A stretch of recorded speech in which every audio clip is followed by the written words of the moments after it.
এত কয়টা বছর আমরা মানুষের সামনে কোনো কিছু তুলে ধরতে পারি নাই, তখনই আমাদেরকে করছে অ্যারেস্ট, আমাদেরকে বন্দি করে রাখছে জেলখানায়। আজকে দেখুন, জুলুম অত্যাচার চিরকাল থাকে না। নমরুদ, সাদ্দাত, ফেরাউন এরকমের কোন ভয়ঙ্কর ঘটনা ঘটাইছে কিনা তা আমার জানা নাই, কিন্তু আমরা যে নিজের চোখে দেখেছি যে আয়নাগর, আয়নাগর বলতে আমরা কি বুঝাই? আয়নাগর এমন একটা ভয়াবহ একটা বিল্ডিং এবং ভয়াবহ একটা কারাগার, তা যদি মানুষ শুনে মানুষের শরীরের পশম দাঁড়িয়ে যাবে, এবং এমন এমন মানুষ আছে হার্ট স্ট্রোক করতে পারে। আয়নাগর, ওই আয়নাঘরটাই এমন একটা ঘর, এমন একটা ছোট ঘর দেওয়া হয়, আপনি ভয়ঙ্কর একটি শাসক, তাকে দিয়ে এই বাংলাদেশে কোন ইসলাম কায়েম করতে দেওয়া হবে না, এরকম যে পরিকল্পনা ছিল মিস্টার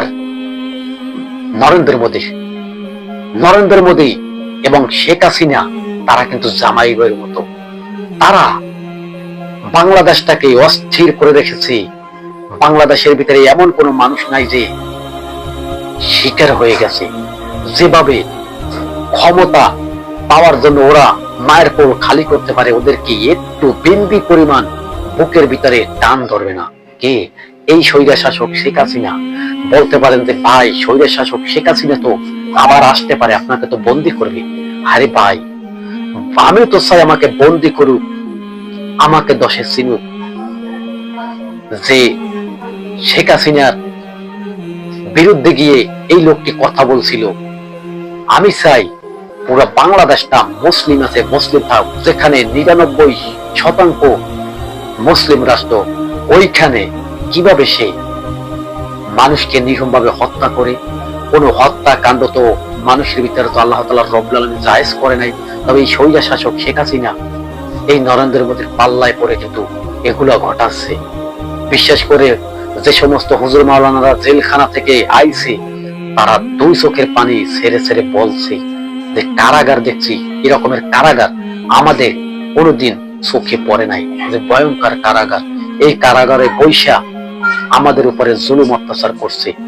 এমন এমন ইলেকট্রিক চেহার আছে, চেহারে বসিয়ে আপনাকে যদি কারেন্টের হিট দেওয়া হয়, আপনি 2 ফুট কি 3 ফুট বাই লাফ দিয়ে ফাল দিয়ে উঠবেন, যে এমন ভাবে সাথা দিত। এই স্বৈরা শাসকের শেখ হাসিনা আজকে কোথায়? কোথায় আসবো? কোথায় সে সমস্ত কর্মকর্তারা? কোথায় গেল? কেউ ইন্ডিয়া গেছে, কেউ ভারত গেছে, কেউ যুক্তরাষ্ট্রে গেছে, কেউ মালয়েশিয়া গেছে, বিভিন্ন রাষ্ট্রে চলে গেছে।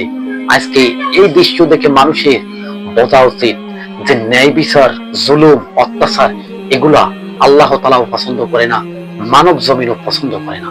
তাই আল্লাহর গজব একের পর এক ঘটতে চলেছে একটি রাষ্ট্রে।